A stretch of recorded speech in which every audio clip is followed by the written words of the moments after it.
जिसमें एक कपल अपने शर्मीले छोटे लड़के को मर्द बनाने के लिए एक खूबसूरत हसीना को नौकरी पर रखते हैं। लड़का काफी शर्मीला है लेकिन हसीना के तरबूज रसीले हैं। आगे क्या होता है एपिसोड में देखिए।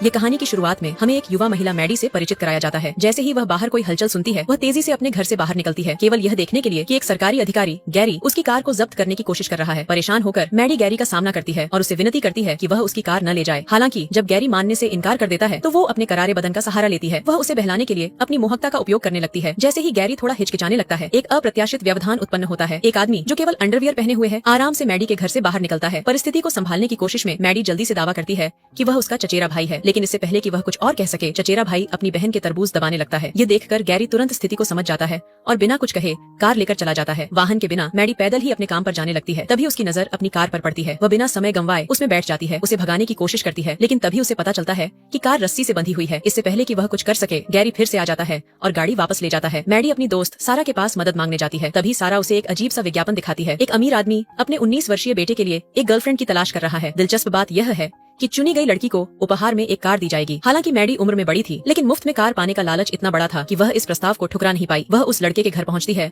जहां उसके माता पिता अपनी चिंता जाहिर करते हैं। उनका बेटा पर्सी सामाजिक रूप से बहुत अलग थलग रहता है। वह स्कूल में किसी से बात नहीं करता, उसके कोई दोस्त नहीं है और वह अपना सारा समय सिर्फ अपने फोन पर बिताता है। माता पिता चाहते थे कि वह अधिक मिलनसार, आत्मविश्वासी और सामाजिक रूप से कुशल बने। मैडी अपनी दोस्त की कार उधार लेती है और एक पालतू जानवरों की दुकान पर जाती है जहाँ उसे पता था कि पर्सी मिलेगा। वह दिखावा करती है कि वह एक कुत्ता खरीदने में रुचि रखती है। हालांकि पर्सी मुश्किल से उसकी मौजूदगी पर ध्यान देता है। पर्सी का ध्यान आकर्षित करने के लिए मैडी हल्के फुल्के अंदाज में अपनी आकर्षक अदाएं दिखाने लगती है और कुछ छेड़छाड़ भरे इशारे करती है, लेकिन उसकी कोशिशें कारगर नहीं होती, बल्कि पर्सी उल्टा और ज्यादा नर्वस और असहज महसूस करने लगता है। अचानक वह कहता है कि वह घर जा रहा है। इस मौके को हाथ से न जाने देते हुए मैडी जल्दी से कहती है, चलो मैं तुम्हें छोड़ देती हूँ। पर्सी को मैडी के साथ जाने में कोई दिलचस्पी नहीं थी, लेकिन जब मैडी ने उसकी साइकिल देने से मना कर दिया तो उसके पास कोई और विकल्प नहीं बचा और उसे कार में बैठना पड़ा। जैसे ही वे गाड़ी में आगे बढ़े, मैडी मजाक में कहती है, लग रहा है जैसे मैं तुम्हें किडनैप कर रही हूँ। हालांकि अचानक मैडी ने रास्ता बदल दिया और अपने घर की तरफ चल पड़ी। जब पर्सी ने कार की पिछली सीट पर नजर डाली तो उसे औजारों का ढेर दिखा, जिसने उसे घबराहट से भर दिया। एक पल के लिए उसे सच में लगा कि मैडी उसका अपहरण कर रही है। जैसे ही कार रुकी, उसने अपनी मिर्च स्प्रे निकाली और सीधे मैडी के चेहरे पर स्प्रे कर दिया। खांसते और तेजी से पलकें झपकाते हुए मैडी चिल्लाई, क्या बकवास है पर्सी, मैं तो बस तुम्हारे साथ डेट पर जाना चाहती थी। अगवा करने वाली बात तो मजाक थी। अपनी गलती का एहसास होते ही पर्सी को अपराध बोध हुआ। उसने तुरंत एक पाइप पकड़ा और मैडी के चेहरे पर पानी डालकर उसे साफ करने लगा। आखिरकार उसने उसी शाम मैडी के साथ डेट पर जाने के लिए हाँ कर दी। उस रात मैडी क्लब में इंतजार कर रही थी और जब पर्सी आया तो उसने बटन अप शर्ट के ऊपर एक ब्लेजर पहना हुआ था। उसका जरूरत से ज्यादा तैयार होना भीड़ में हल्की हंसी का कारण बना, लेकिन मैडी मुस्कुराई और उसकी तारीफ की। उसने यहाँ तक कि उसके लिए एक ड्रिंक भी ऑर्डर कर दी, ये जानते हुए भी कि वह पीता नहीं था। पर्सी झिझका, लेकिन मैडी ने जोर दिया। तभी उसका पूर्व प्रेमी आ गया और उसने पर्सी के सामने अपनी सगाई की अंगूठी चमकाई, जैसे कि उसे जलाने के लिए। इस अजीब स्थिति से असहज होकर मैडी ने वहाँ से निकलने का फैसला किया और पर्सी को बीच पर ले गई। चांदनी के नीचे उसने शरारती अंदाज में पर्सी के कपड़े उतारने शुरू किए, लेकिन वह शर्मीला लड़का पीछे हट गया। मैडी हंस पड़ी। उसने अपने कपड़े उतारे और अपने तरबूज पर्सी को दिखाए। पर्सी हड़बड़ा गया, लेकिन आखिरकार वह भी अपनी झिझक छोड़कर पानी में उतर गया। इससे पहले की बात और आगे बढ़ती, शरारती लड़कों का एक झुंड अचानक आ गया और उनके कपड़े चुरा लिए। गुस्से में मैडी पानी से बाहर निकली, बिना कपड़ों के होने की जरा भी परवाह किए बिना, ये सुनिश्चित करने के लिए कि वे अपनी शरारत पर पछताएं। फिर वह पर्सी के पास लौटी, लेकिन तब तक उसने मैडी के साथ आगे बढ़ने का इरादा बदल लिया था। निराश होकर मैडी ने झटपट अपने कपड़े पहने और गाड़ी की तरफ बढ़ी। पर्सी उसके पीछे भागा और माफी मांगने के लिए चिल्लाने लगा। जैसे ही वह मैडी के पास पहुंचा, पुलिस ने उसे पूरी तरह नग्न देख लिया और तुरंत उसका पीछा करना शुरू कर दिया। घबराकर मैडी ने एक्सीलेटर दबाया और पर्सी को साथ लेकर तेजी से निकल गई। जब वे उसके घर पहुंचे तो उसने बिना समय गंवाए उसे चूमना चाटना शुरू कर दिया। हल्की मुस्कान के साथ उसने पर्सी से कहा कि वह उसे थप्पड़ मारे, लेकिन शर्म से लाल हुए पर्सी ने हल्की सी लात मार दी। मैडी रुकी नहीं, बल्कि वह पर्सी की गोद में चढ़ गई, लेकिन उसका वजन संभालने में पर्सी संघर्ष करने लगा। हंसते हुए उसने पोजीशन बदली और पर्सी को अपनी गोद में खींच लिया। जैसे ही वे करीब आए, पर्सी ने अपनी पीठ में खुजली की शिकायत की। जब मैडी ने देखा तो उसे पर्सी की पीठ पर एक रैश नजर आया। उसने धीरे से उस पर मरहम लगाया और उसी पल उनकी हल्की फुल्की शरारतें कुछ और गहरी हो गईं। साथ बैठते हुए पर्सी ने कबूल किया, मेरे कोई दोस्त नहीं है, मैं कभी घर से दूर नहीं रहा। मैडी का दिल पिघल गया। समझ सकती हूँ, मैं भी सिर्फ एक बार घर से बाहर निकली थी जब मेरी माँ बीमार पड़ गई थी। मुझे वहीं रुककर उसकी देखभाल करनी पड़ी। उस रात उनके बीच एक ऐसा रिश्ता बना जिसकी किसी ने उम्मीद नहीं की थी। समय के साथ मैडी और पर्सी एक करीबी दोस्ती विकसित करते हैं। वे अपना समय साथ बिताते हैं और कई मजेदार गतिविधियों का आनंद लेते हैं। एक दिन पर्सी मजाक में मैडी को एक फिंगर ट्रैप देता है, जिससे उनकी उंगलियां आपस में फंस जाती हैं। उस हल्के फुल्के पल में पर्सी भावनाओं में बह जाता है और मैडी के रसीले होठों को चूस लेता है। यह उसका पहला अनुभव था। उस रात बाद में पर्सी और मैडी रात के खाने के लिए बाहर जाते हैं, जहाँ उनकी मुलाकात नतालिया से होती है, जो पर्सी की पारिवारिक मित्र होती है। संयोग से नतालिया भी उसी विश्वविद्यालय में प्रवेश लेने की योजना बना रही होती है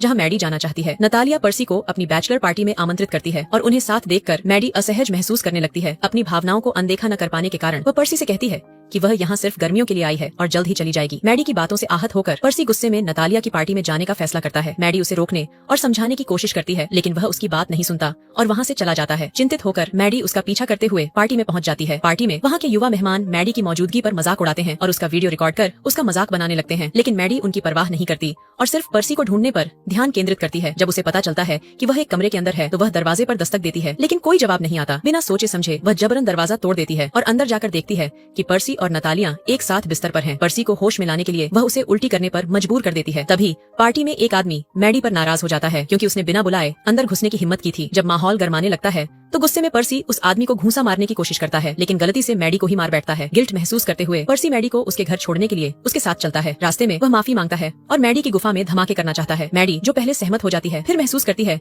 कि पर्सी अभी भी नशे में है। वह इनकार कर देती है और कहती है कि वे इस बारे में कल बात करेंगे। पर्सी उसके फैसले का सम्मान करता है और बस अपना सिर मैडी की गोद में रखकर आराम करने लगता है। अगली सुबह पर्सी खुशी से भरकर जागा। आज वो दिन था जब पर्सी मैडी की सुशील गुफा में धमाके करने वाला था। उत्साह से भरकर उसने अपने माता पिता को बताया कि उसने विश्वविद्यालय में दाखिला न लेने का फैसला कर लिया है। हालांकि उसके माता पिता इस बात से बहुत चिंतित थे। उसके माता पिता ने मैडी से बात की और उसे अनुरोध किया कि वह पर्सी को अपने फैसले को बदलने के लिए मनाए, लेकिन वे यह नहीं जानते थे कि पर्सी उनकी बातचीत को सुन रहा था। उसे जल्द ही एहसास हो गया कि मैडी को उसके माता पिता ने भेजा था और वह सिर्फ कार के लिए उनके प्लान में शामिल हो गई थी। गहरे विश्वासघात की भावना से भरा पर्सी ने एक योजना बनाई। एक दिन बिना अपने माता पिता को बताए उसने मैडी को अपने घर बुलाया। जब मैडी पहुंची तो उसके माता पिता ऐसे व्यवहार करने लगे जैसे वे पहली बार उससे मिल रहे हों। उसी समय पर्सी को एक फोन कॉल आया और वह बाहर चला गया, जहाँ उसका दोस्त कुछ औजारों के साथ उसका इंतजार कर रहा था। पर्सी ने ठान लिया था वह उसी कार को बर्बाद कर देगा जो मैडी को मिलने वाली थी। दोनों दोस्तों ने मिलकर कार को पूरी तरह से तबाह कर दिया। उस रात पर्सी मैडी के कमरे में गया, वह उसके करीब गया और उसकी गुफा में जबरदस्त धमाके किए, लेकिन जब मैडी को लगा कि सब कुछ ठीक हो गया है, पर्सी ने उसका सामना किया। उसने खुलासा किया कि उसे अपने माता पिता की योजना और मैडी के धोखे के बारे में सब कुछ पता चल चुका है। मैडी यह सुनकर हैरान रह गई और उसने सफाई देने की कोशिश की कि उसके पास कोई और विकल्प नहीं था। वह मजबूरी में ऐसा कर रही थी, लेकिन पर्सी सुनने को तैयार नहीं था। उसका दिल टूट चुका था। उसने मैडी से कहा कि वह उसकी जिंदगी से हमेशा के लिए चली जाए। पर्सी के माता पिता ने वही टूटी हुई कार मैडी को गिफ्ट में दी, ये दिखाने के लिए कि वे उसे शुभकामनाएं दे रहे हैं। और कोई रास्ता न देखकर मैडी ने कार ले ली और चली गई। बाद में उसने एक बार में नौकरी कर ली। समय बीतता गया और एक दिन